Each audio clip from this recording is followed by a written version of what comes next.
Hey everyone, I hope you're doing well and staying safe during this time. If you're new here, welcome to the channel. Like I said, thank you so much for checking me out. If you haven't done so, please make sure to hit that subscribe button just right below the video. Cool, thank you so much. I really do appreciate it. And if you're returning, welcome back. Thanks again for your support. I truly do appreciate having you here. Attorney John Deaton says that he believes that the SEC is in, quote, full cover-up mode, end quote, and he announced a call to action to uncover, let's say, the mishappenings surrounding the SEC versus Ripple case. Of course, most of you at this point will recall that just a couple days ago, we had a major bombshell drop, and huge news. We found that former SEC Director Bill Hinman was informed by the ethics office that certain behaviors, should he engage in them, would be, not allowed, let's say, and also criminal. And then he did engage in those behaviors. Specifically, he met with at least one partner from his former law firm several times, and there's probably a whole lot more. That's what Attorney John Deaton is thinking, and I suspect that may very well be the case because the SEC seems to be just scrambling to hide everything that he can. And so John Deaton, as a result of this, is asking for the help of the XRP community. I'm going to show you exactly what he's looking for. And I will say this. What we've discovered to this point, it is a result of the entirety of the efforts of the community, and different people play different roles, but most people, even just, on Twitter, which is where a huge swath of our XRP community lives, even just on Twitter, hitting like on stuff, which gets it in notification feeds, retweeting all that stuff, and then more people see it, and then more people see it. It's gigantic. The degree to which this is getting out there is substantial. And the reason I think that Charles Gasparino of Fox Business ended up covering this is because his news feed was blowing up. There are people like the Digital Asset Investor and Brad Kimes and many others that were putting out on all sorts of tweets. We're all talking about it, but those were the ones in particular that got retweeted endlessly. So many people hitting like and retweet. All of that mattered. All of what everybody listening to this that did any of that, all of that matters. And that's what's been getting the attention of important people that can really bring a magnifying glass to all of this for the general public. And John Deaton saying, hey, there's more work to be done, and he's just humbly, respectfully asking for help, and we're all working together here. We're all playing our roles. So I'm going to continue to use my platform to share everything that I can that comes from Attorney John Deaton on this. It's of critical importance. This is a highly consequential case. But before we go further, I do want to be clear, I do not have a legal or financial background of any kind. I am not offering legal or financial advice, and you definitely should not buy or sell anything because of anything that I say or write. I'm just an enthusiast who enjoys making YouTube videos about crypto-related topics, but just as a hobby and just for fun. Oh, and by the way, worth mentioning this too, and I'll share more, but Attorney Deaton fully expects to have to sue the SEC yet again for refusing to hand over documents after a FOIA request. But let me start with this comment first, and then we're going to get right into the main thread here. John Deaton wrote just yesterday, I'm looking forward to when Hinman is asked publicly about the gross conflicts in his behavior. Make no mistake about it, he will say the following. When I was at the SEC, I wasn't aware Simpson Thacher was a member of the Ethereum Enterprise Alliance. He will then proceed to minimize the Enterprise Ethereum Alliance membership. Yeah. What else can he do? Because if he doesn't, he's definitely in serious legal trouble, or as close to definite as possible. Let me word it this way to be more precise. It seems to me, with not having a legal background, but just from what I've gathered from attorneys that have spoken about this, he would be in some serious legal hot water. He'd be in some serious trouble, more likely than not. So I'll word it that way. So what do you think he's going to do? And that's why what we've got to uncover, and I actually mentioned this a couple days ago, what we need to uncover, and this is a big part of what John Deaton's getting at here, as you'll see as we go through this. We need to find the proof that he did know that his firm Simpson Thacher was working directly with the Enterprise Ethereum Alliance. And so here's what Attorney John Deaton had to say. Call to action.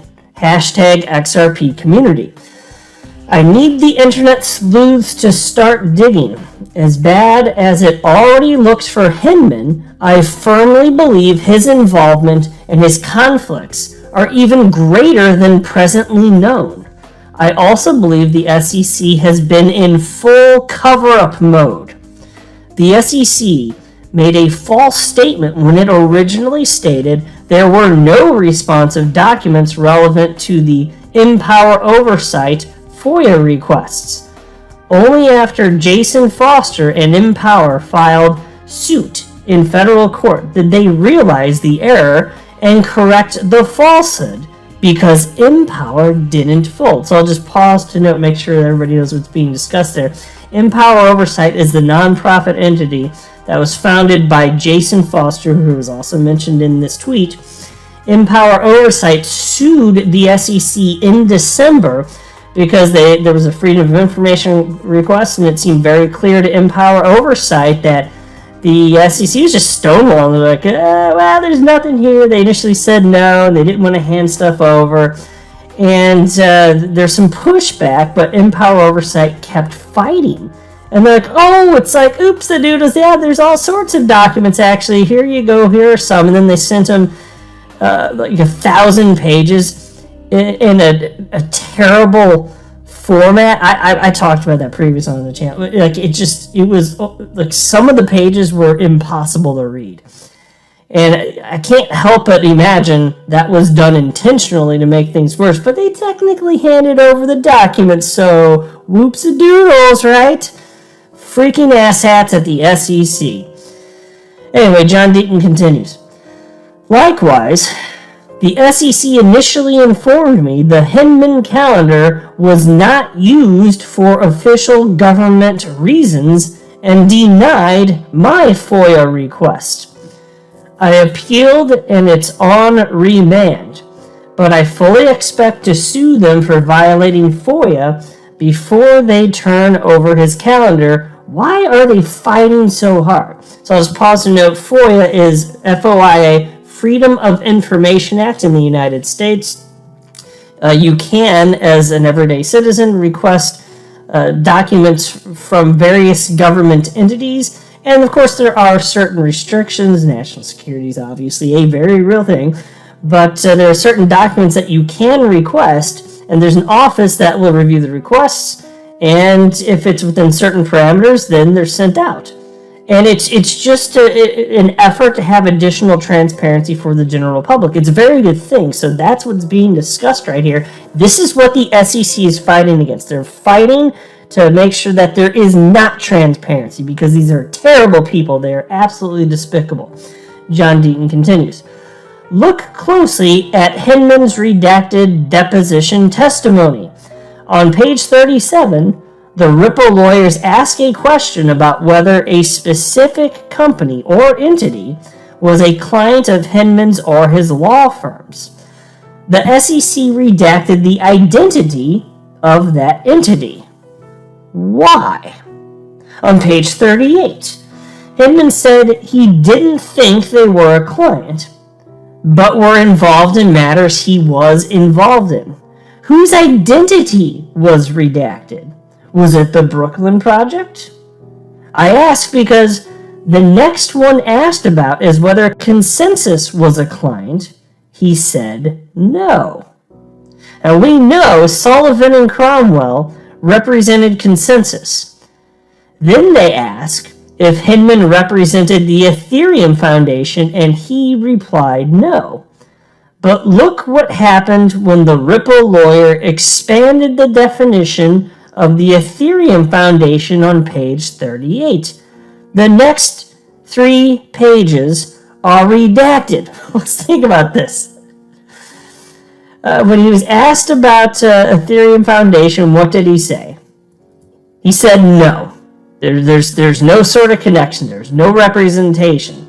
And then when the definition of Ethereum Foundation was expanded, well, we got to cover up the next 3 pages. Now, of course, Ripple's attorneys, they know what was said. We just, in the public, the SEC wants this covered. Why might that be? They don't want us to see that. And right after that question, what in the ever-loving hell, folks? There is something going on here. This does not pass the smell test. Period. And then John Deaton writes the following. Why hide the answer from the public? As the digital asset investor stated, we need to focus on Hinman and Simpson Thacher's involvement in any crypto platform or project from 2014 until he arrived at the SEC. Who was he involved with? My instinct tells me there is much more to uncover. Yes, absolutely. I firmly agree with you, John Deaton. That's what I'm suspecting as well. And that's why, again, I said 2 days ago when this major, I think it was 2 days ago, right, when this major news broke about the clearly unethical behavior of Bill Hinman, I said there's got to be more out there. And what we need to find is proof that Billy Boy Hinman did, in fact, know that the Ethereum Alliance, Enterprise Ethereum Alliance, did have that connection with his law firm Simpson Thacher. That would be the smoking gun of smoking guns on this front. That would be huge. Now, is it out there? Well, if it's out there, the XRP community is going to, if it's anywhere publicly available, or if we can get it through Freedom of Information Act requests, the XRP community is going to find it. And all of you listening, if you care to, you can participate. You know, even if you don't have a Twitter account, sign up. By the way, even if you hate Twitter, by the way, as an adult man, when I signed up for this in 2017, I did it begrudgingly. I didn't really want to do it. I did it purely to participate in crypto, and then as I got more involved in XRP, it really was just XRP. Almost entirely from the beginning, frankly, is primarily focused on XRP information, because that's where I was most interested in research. And I was like, wait a minute, an actual use case for a cryptocurrency? You're kidding me, because Bitcoin doesn't really do anything.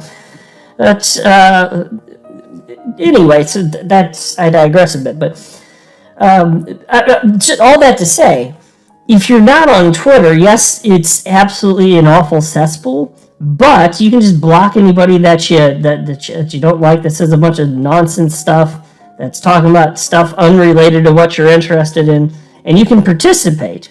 And I'm telling you, even if you think you don't have a voice, it's just not true. I'm telling you, if you're noisy enough, and you should be, you can tag me and stuff. You can tag any content creator out there on YouTube or any blogger, mainstream media. Just tag, just be noisy. And I can't see everything in my news feed because it's always blowing up. But I will say this: you know, if people are constantly tagging me and stuff, it does catch my eye. You know, I can't. It's too much. It's information overload. But if somebody is, it does catch my eye. And that's true of anybody else in the XRP community. So even the people that have large followings in the XRP community, I'm telling you, like, what I'm trying to get across is, don't feel like you can't contribute if you don't have a huge following. It's just not true. There are a lot of people that started, everybody started out with 0 followers, right? And so just by contributing, more and more people notice that, and then that gets retweeted, and then people actually do end up following. And so there are some accounts that were not that big even, a little over a year ago, but started really researching what's going on with this nonsense with Ripple and SEC, and now they're big accounts, like sometimes with tens of thousands of followers, and it's for a good reason. And so if you have the itch Just don't feel like you can't do it because you're too small or you're just starting out. It's just not true. I used to have 0 followers, right? Anybody can if so interested, if you've got the time and the willpower for it.